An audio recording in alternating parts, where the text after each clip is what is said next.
Hey guys, Blizzardblade Mango here, and by the time you're listening to this, it will be the week or a couple days before Xbox has their big first-party games showcase for the Xbox Series X. So before that happens, I wanted to give my thoughts / predictions on that event, pretty similar to what I did for Sony's PlayStation 5 reveal event. So, Xbox. So, people who are very familiar with my channel know that I am much more a PlayStation guy than an Xbox guy. So, if that automatically discredits me from talking about Xbox, then I guess that's too bad, because I'm going to talk about Xbox anyway, because I will be watching it. I will be live streaming it, and I hope they do well. Because I think Xbox has the potential to completely upstage Sony in this event. Because Xbox has had multiple big advantages over PlayStation when it comes to their console for a number of years now. They support really great native backwards compatibility for multiple generations. The Xbox Game Pass is an amazing value, and it blows Sony's PlayStation Now completely out of the water.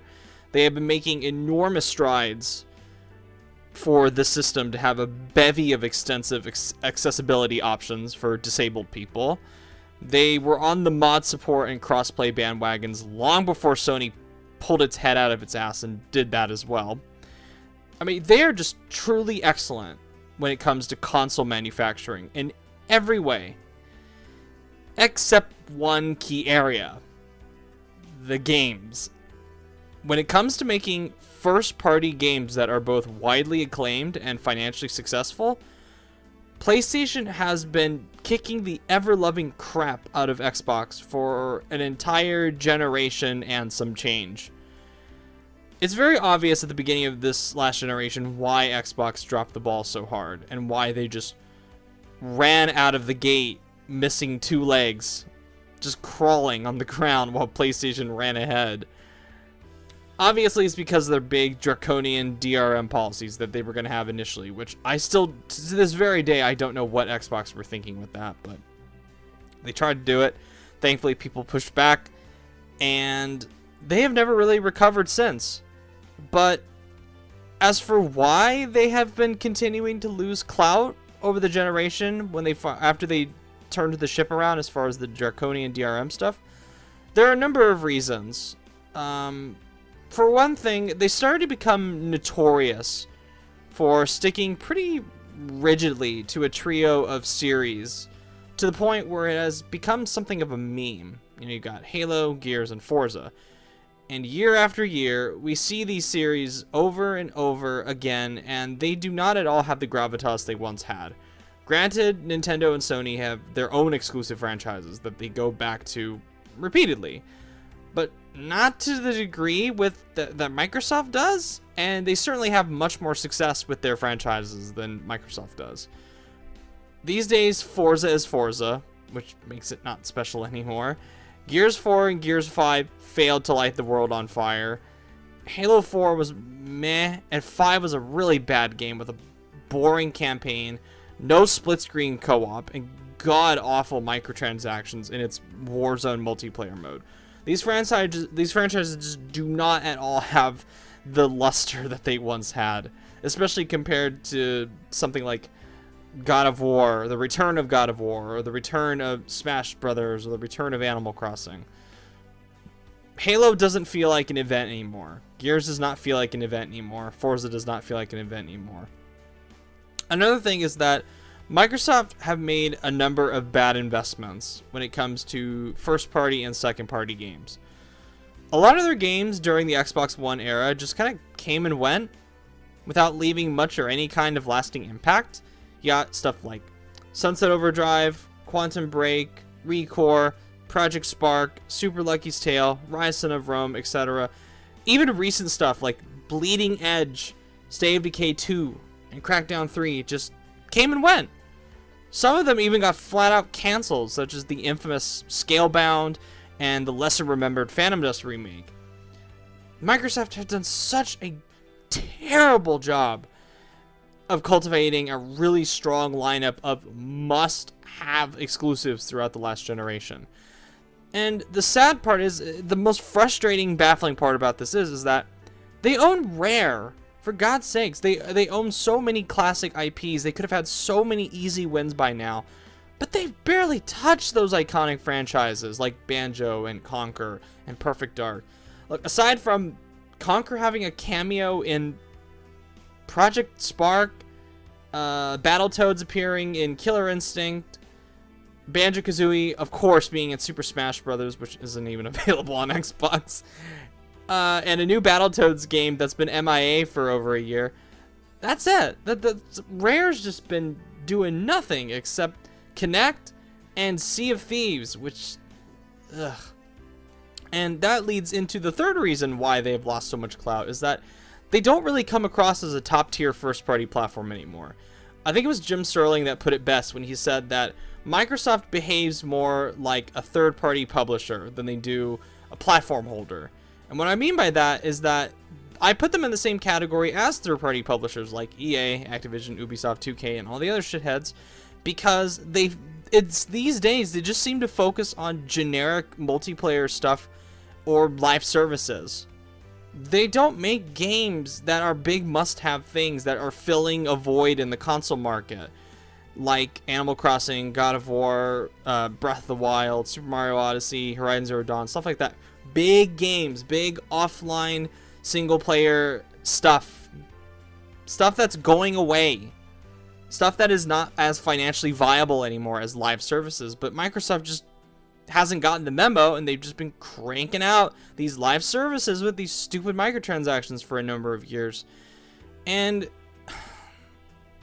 they just blow complete ass. Like when you look at Sea of Thieves, it just sucked at launch, they just shoved a bunch of garbage monetization into their marquee franchises for no other reason other than we just want more money, so go fuck yourself. I mean, Halo 5, Gears 4, Gears 5, Forza 7, all of them have really shitty monetization tactics that make the games grindier and less fun to play. Again, Nintendo and Sony don't have squeaky clean records by a long shot, but I don't remember seeing excessive monetization in Animal Crossing or Smash Brothers or Last of Us 2 or God of War, especially with Animal Crossing and Smash Brothers. They could have taken the fucking piss with that, but Nintendo has shown a shocking amount of restraint when it comes to the non-monetization of those games. It's really amazing what they can get away with.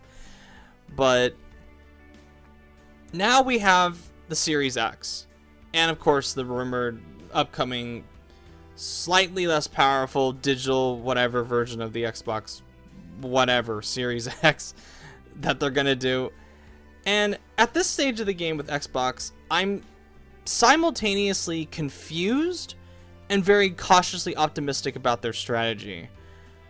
I'm confused because Xbox is going for this really strange move where they're making all of their games available on not only Xbox Series X, not only the less powerful rumored Lockhart, not only the PC, which includes both Steam and Windows 10 and Game Pass, but also the original Xbox One. And that's not for the first year, that's for the next few years they confirmed already. And I'm of two minds about this, because as someone who has a really good PC and the Game Pass, I'm happy I'll get to play whatever they announce on Thursday without shelling out $500 or $600 for another console.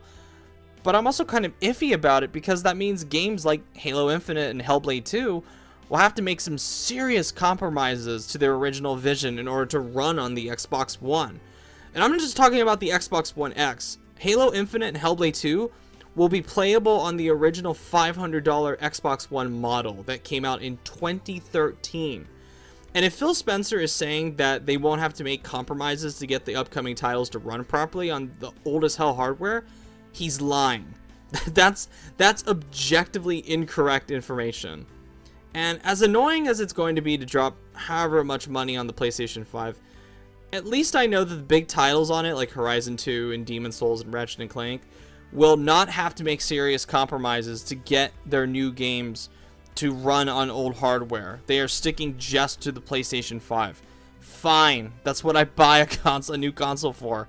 I want games that are exclusively going to be available on it. I want things that are going to be fully optimized just for that console. And it's just so strange. This Xbox is hawking this new console and talking up next gen while simultaneously telling people they won't have to bother with their new console because they aren't fully embracing next gen for a few more years. It's just so weird. But on the other hand, I'm cautiously optimistic of the games they're going to announce. Hopefully, and I stress, hopefully, Xbox has realized they need to put some serious eggs into their single-player offline experiences, into that basket. Although live services are unfortunately still popular and thriving these days, they need to start behaving more like a platform holder and less like a third-party publisher. They need to take some pages out of Sony's book. They need to look at Nintendo and go, that's what we need to be doing. We need to make a lineup of stuff that is compelling for our console, a reason to drop $500, $600 on this big piece of machinery that's going to take up a ton of space on your cabinet next to your TV. So, let's talk about the games that are going to be there. So let's start, again, I'll do this the same way I did with the PlayStation 5 event video. Let's start with the guaranteed yeses. So, Halo Infinite, so far, is the only game that's been named specifically that's going to be there. Which, it's obvious that it's going to be there. Even if they hadn't said that Halo Infinite was going to be there. Halo Infinite is going to be there, because Halo Infinite is a launch game. But, I'm really not all that interested in this new Halo. For one thing, it's not Bungie developing this, and I have to keep stressing over and over again that when I see people, excited, and I'm not trying to rain on your parade too much, especially if you're a big Halo fan, but 343 have not had a good track record with this series. For me, in my opinion, for the main Halo games, 4 and 5, they're 0 for 2 with them. Because I didn't like either of them, and Halo 5 I liked significantly less than Halo 4. And it's already been confirmed that Halo Infinite is going to be a live service with microtransactions. Yes, they said that we're going to have microtransactions in it. We haven't seen a second of gameplay, and yet they already confirmed that it's going to have microtransactions. I don't know if that's just going to be in the form of cosmetic skins, or, I don't know, a battle pass for a battle royale mode maybe, or premium currency. I assume premium currency, but I don't know. I just don't have a whole lot of hope for Halo Infinite. And it's not going to be this big next-gen thing that people are hyping it up as, because, again, they have to make compromises for it to run on the original Xbox One. I don't know what the point of them making this all-new engine for it is, and then having to gimp it to get it to work on 7-year-old hardware. It's I don't know what they're doing, but I hope Halo Infinite is good. I'm going to try it out, because I'm going to have access to it with the Game Pass, but I'm just not all that optimistic about it, unfortunately. A game I'm much more optimistic for, that I guaranteed is going to be there, is Hellblade 2. Which they already confirmed that Ninja Theory is going to be there. And I assume this is Hellblade 2. Because they sure as fuck are going to talk about Bleeding Edge there. I'm a big fan of Hellblade. I'm a fan of Ninja Theory. And I actually recently replayed the first Hellblade for a psychology class that I took last semester, and I was blown away by how vividly they portrayed mental illness, specifically psychosis.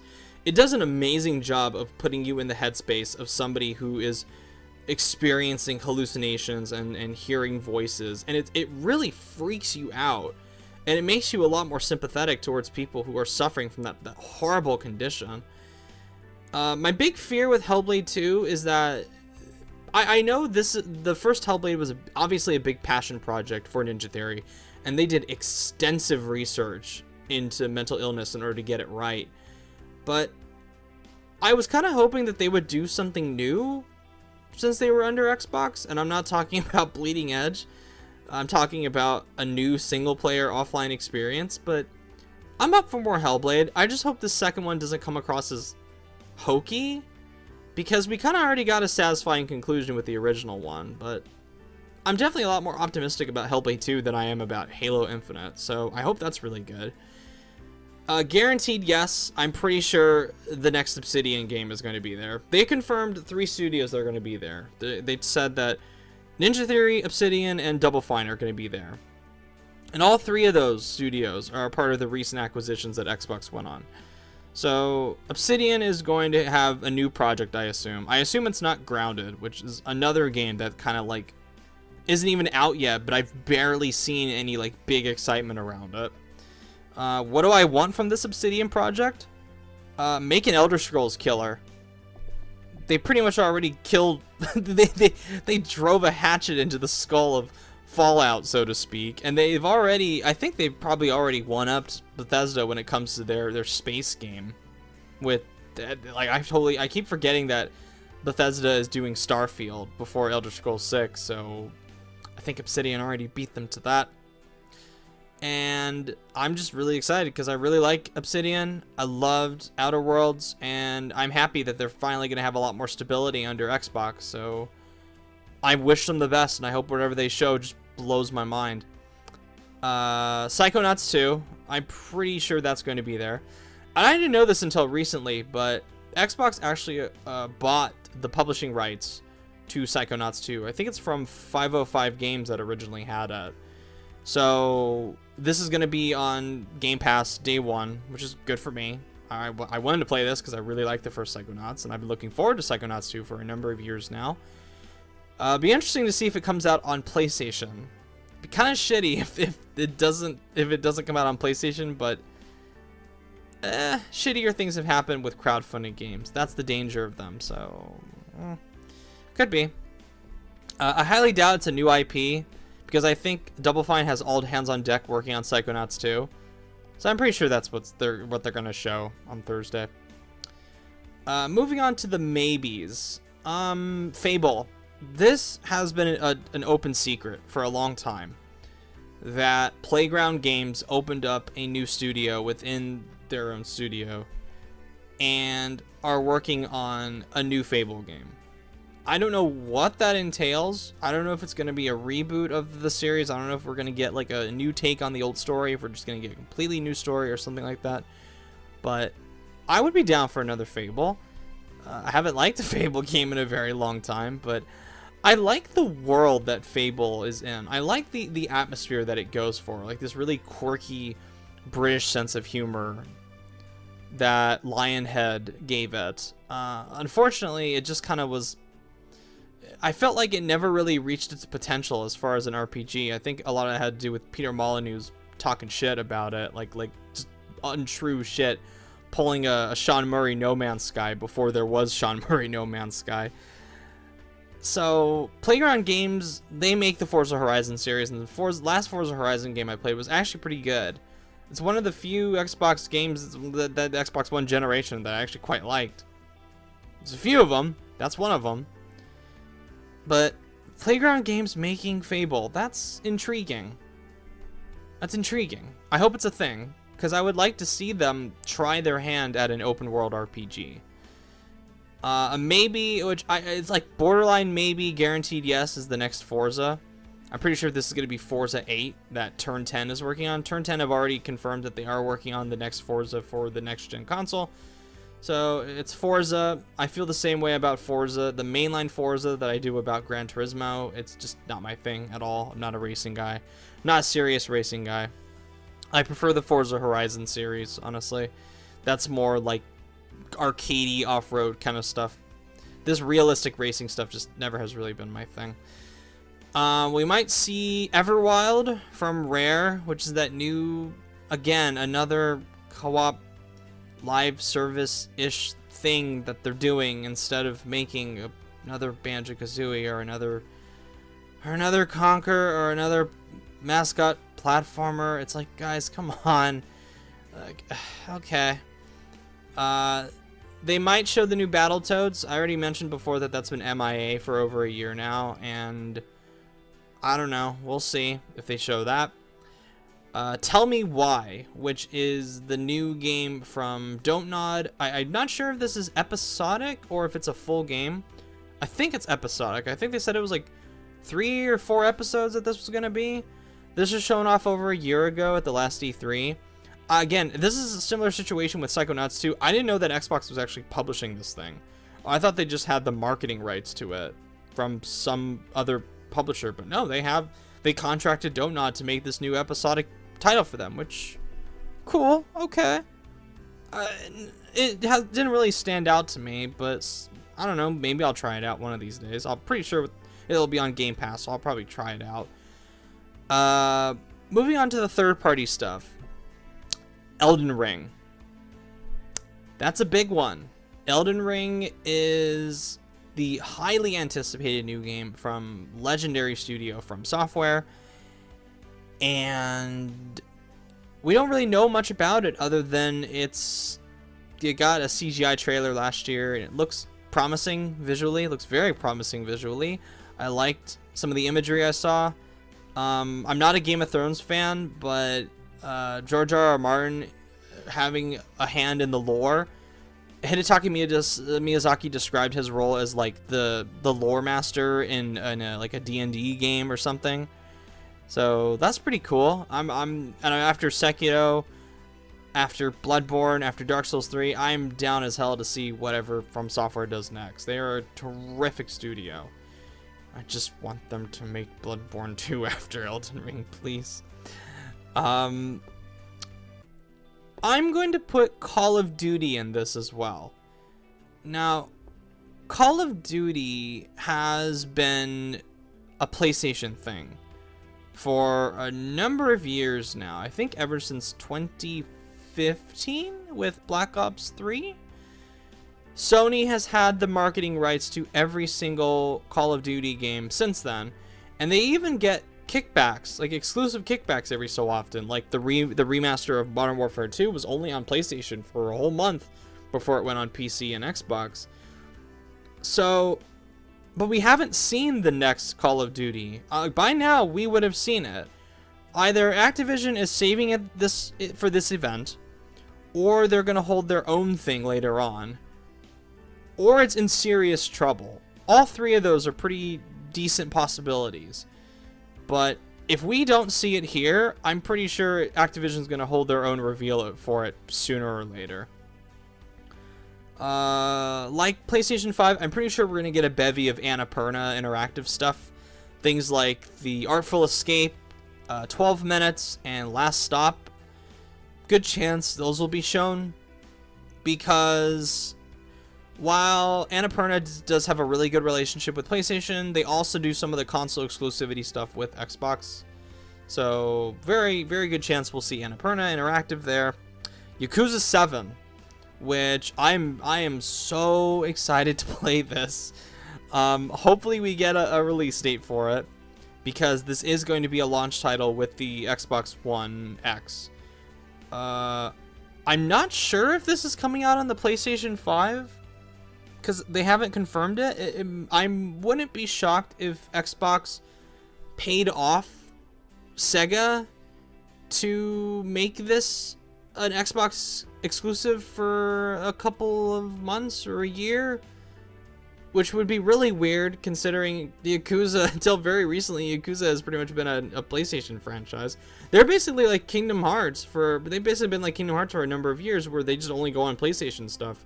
Or I'm talking about the big mainline titles. I'm not talking about like spin-off stuff, because you guys know what I mean with Kingdom Hearts. You guys know what I mean. Wasteland 3. This is from not published by Xbox, but it is from a newly acquired studio for Xbox Game Studios, Inxile Entertainment. Is that how you say it? Exile Entertainment? Whatever. They're making Wasteland 3. I've heard that they are making a new game already with Unreal 5, which is not going to be shown, obviously, because that's like just now starting development. So if we see anything from them, it's going to be Wasteland 3. I'm pretty sure we're going to see the new Madden or the new FIFA. Who cares? It's sports. I don't care. I don't give a fuck. I don't give a flying rat's ass about that sports stuff. Get out of my face with that. The no's that we're going to see. No, we're not going to see the Lockhart. We're not going to see the cheaper, less powerful new console. We're not going to get a price. We're not going to get a release date. They're going to continue to remain coy about the price, probably until next month. And they're not going to show a release date, probably again until next month. Games they're not going to show. Do not go in expecting a new Banjo-Kazooie. Do not go in expecting a new Conker. Do not go in expecting a new Perfect Dark. Do not go in expecting them to talk about anything Rare related that they haven't already announced yet. I'm just going to kill your hopes on that right now. Because as much as I would love to see a new Banjo-Kazooie, a new Conker, they're not going to show it. Sorry. It's just not going to happen. That's not... I wish they would. I would be happy. I would literally just lose my shit on the stream if they showed Banjo-Kazooie, a new one, a fourth one, and I have to stress, a fourth one that is much more like the first one than Banjo-Tooie or Nuts and Bolts. But that's not going to happen because Rare's doing Everwild and they're still doing Sea of Thieves, and Microsoft just pretending Banjo-Kazooie doesn't exist beyond Smash Brothers. The Initiative Project, which this is a new studio that they opened up fairly recently, a couple of years ago. They're heavily rumored to be working on the next Perfect Dark, which that's a Rare franchise. That's a good thing that they're doing that. But they're not going to show it. They've already confirmed that they are not going to be there. And I wouldn't be surprised. That didn't surprise me all that much because they literally have just built this new studio only a couple years ago. So they probably are in the very early stages of this game that's rumored to be Perfect Dark. Another no, we're not going to see Final Fantasy. I doubt we're going to see anything big from Square Enix. I doubt we're going to see anything big from Warner Brothers. I doubt we're going to see anything big from EA or Ubisoft. Even though, you know, Xbox has Assassin's Creed Valhalla marketing rights, I doubt we're going to see it considering Phil Spencer was there at the boring as hell Xbox, the Ubisoft Forward event, looking like he was simultaneously high as hell and bored out of his mind. It just looked very strange. Yeah, I don't think we're going to see Ubisoft there. So, that's it. That's really about it as far as my predictions go with this. I hope it turns out really well, because Xbox has the potential to one-up Sony. But, we'll see. We'll see. And I hope they do really well. And that's something I stress repeatedly, many times, that I hope Xbox does well. And I hope Xbox knocks it out of the park. Because Xbox being at their very best, putting out their best stuff, makes Sony do better. It's healthy competition for Sony. A great, thriving Xbox is a good thing for everybody. Because when Xbox and Sony are at their peak and are working to one-up each other when it comes to games, we all win in the end. We all get better games out of it. I just think Xbox has a lot of work ahead of them. Hopefully they have been planting the right seeds in the right places, and they have been tending to their garden and giving it nice, tender loving care, and we will get to see the results of that TLC on Thursday. I hope it's good. Alrighty, thank you guys for watching. If you'd like to see, subscribe. Let me know what you guys want at the Xbox reveal event. And as always, I am Razorblade Bingo. Thank you so much for watching, and I will catch you guys later. Bye!